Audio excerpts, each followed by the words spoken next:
آگے دو مسئلے رہ گئے کہ اخراجات اور آمدن کو کیسے، تو اس حوالے سے بھی کچھ تدبیریں کرنی چاہیے۔ سب سے پہلے تو اپنا جائزہ لینا چاہیے کہ ہمارے اخراجات کیا کیا ہیں، آمدن کیا کیا ہے، اس کو طے کر لیں، اور اخراجات کیا ہیں۔ تو حضرت رحمہ اللہ تعالیٰ کچھ نصیحتیں مجھے فرمایا کرتے تھے اور بیان میں بھی فرماتے تھے کہ آمدن غیر اختیاری ہے، اور اخراجات تو اپنے اخراجات کو آمدن کے ماتحت رکھ، جتنی آمدن ہے اس کے حساب سے اخراجات رکھیں تو سب ٹھیک رہے گا۔ اور فرماتے تھے کہ اپنے اخراجات کو کنٹرول کرنے کے لیے سب سے پہلے تو جہاں جہاں ناجائز جگہوں میں خرچ ہو رہا ہے اس کو بند کریں۔ جب آپ اس پہ گھر میں بیٹھیں گے نا کہ ہمارے گھر کا جو مہینے کا بجٹ ہے اس میں کہاں کہاں چیزیں خرچ ہونی ہیں، تو آپ بیٹھیں گے تو آپ کو اندازہ ہوگا کہ کئی جگہ ایسی ملیں گی جہاں خرچ کرنا جائز ہی نہیں۔ اس کو تبذیر کہتے ہیں، ان المبذرین کانوا اخوان الشیاطین، کہ ناجائز کاموں پہ آپ خرچ کر رہے ہیں۔ حضرت تھانوی رحمۃ اللہ علیہ نے فرمایا، میں نے اپنی 24 گھنٹے کی زندگی کا محاسبہ کیا کہ میں جو کچھ کر رہا ہوں اس میں کتنا اخلاص ہے، کتنی۔ تو فرمایا کہ مجھے معلوم ہے کہ کچھ کام تو میں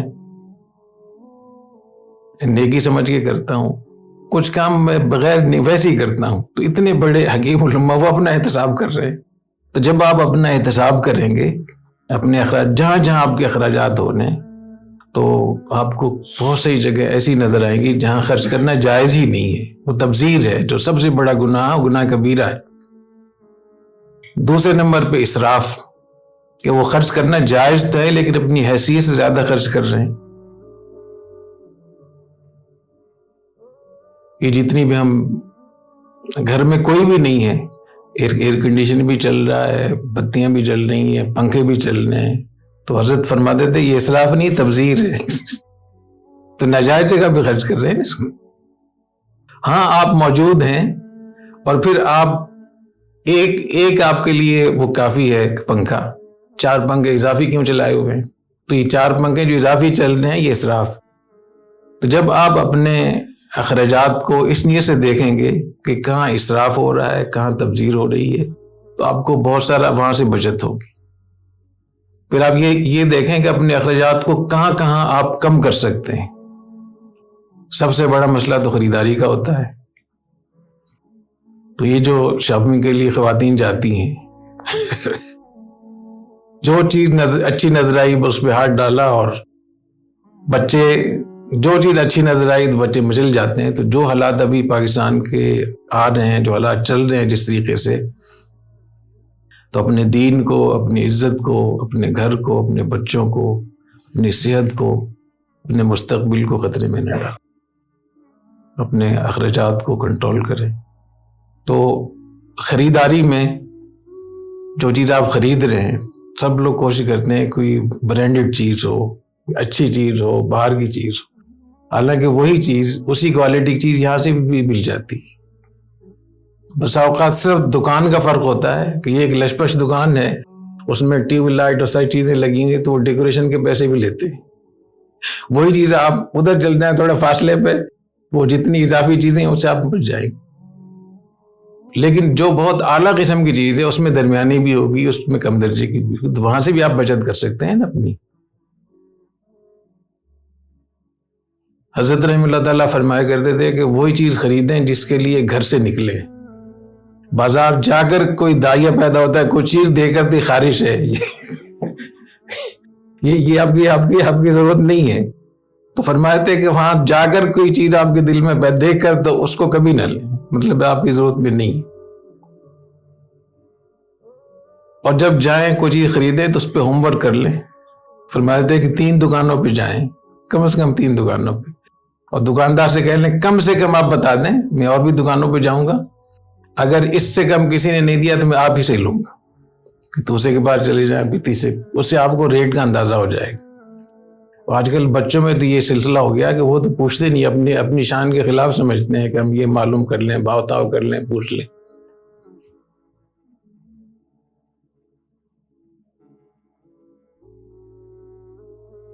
تو اپنے اخراجات کو کم کریں. مختلف طریقوں سے آپ اپنے اخراجات کو کم کر سکتے ہیں.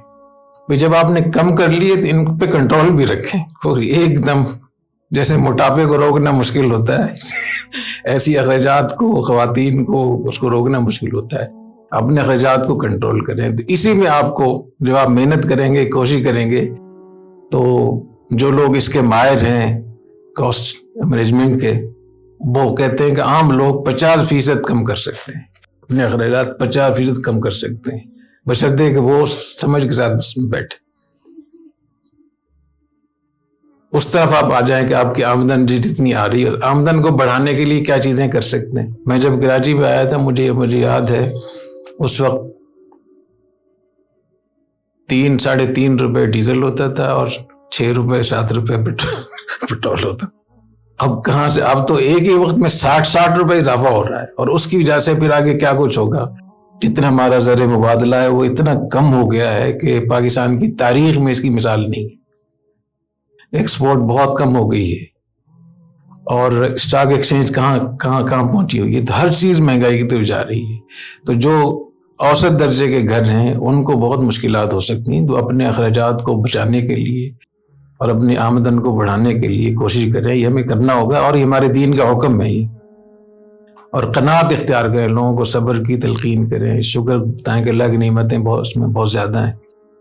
تو یہ آزمائشیں تو صحابہ کرام پر بھی آئی تھیں, سب پہ آئی ہیں. تو اپنی کمزوری کو آپ طاقت بنا لیں. اپنی کمزوری کو ایک آزمائش ہے, اپنی کمزوری کو طاقت آپ کیسے بنائیں گے. سب سے پہلے ایک اپنے اعمال اور اخلاق کا جائزہ لے لیں گے. یہ حالات ہم پر کیوں آ رہے ہیں؟ چینلوں پہ تو یہ کہہ رہے ہیں کہ اس لیے آ رہے ہیں, اس لیے اللہ تعالیٰ تو یہ فرما رہے ہیں کہ تم ہماری نافرمانی کر رہے ہو, اس لیے ما اصابکم من مصیبت فبما کسبت ایدیکم ویعفو عن کثیر. تو اپنا جائزہ لیں کہ میں اپنی زندگی میں کہاں اللہ کو ناراض کر رہا ہوں.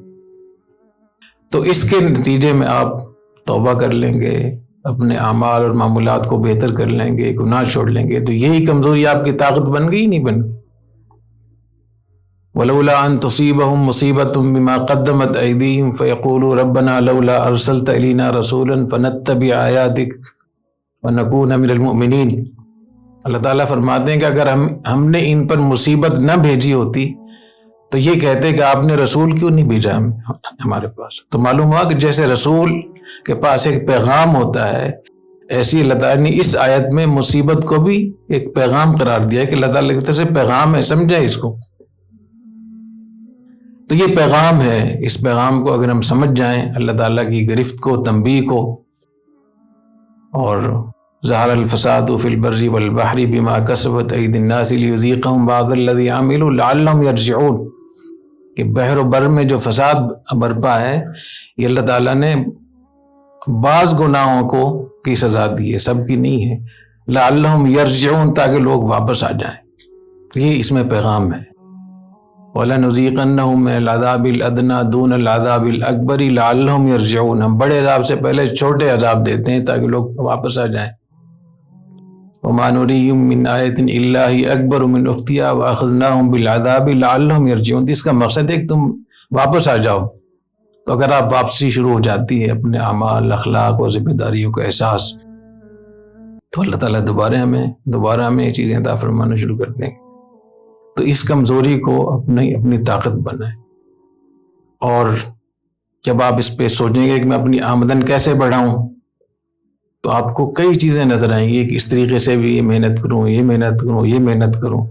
تو یہ جو آزمائش آئی, یہ ذریعہ بن گئی آپ کی مالی حیثیت بڑھانے کی, صلاحیت بڑھانے کی. اور جہاں آپ اسراف کر رہے تھے, تبذیر کر رہے تھے, پتہ ہی نہیں تھا خرچہ کہاں ہو رہا ہے, تو اس مصیبت کی جیسے آپ نے اپنے آپ کو منظم کر لیا, بہت ساری چیزوں سے بچ گئے. تو اس طریقے سے اس آزمائش کو اپنے لیے ایک وہ سمجھیں کہ ہم اس کے ذریعے سے اپنے آپ کو اللہ تعالیٰ کے یہاں بھی زیادہ بہتر کر سکتے ہیں, اور اپنی آمدن بھی بڑھا سکتے ہیں, اپنے اخراجات کو بھی کنٹرول کر سکتے ہیں. اللہ تعالیٰ ہمیں عمل کرنے کی توفیق عطا فرمائے. سبحانک اللہم و بحمدک اشہد ان لا الہ الا انت استغفرک و اتوب الیک.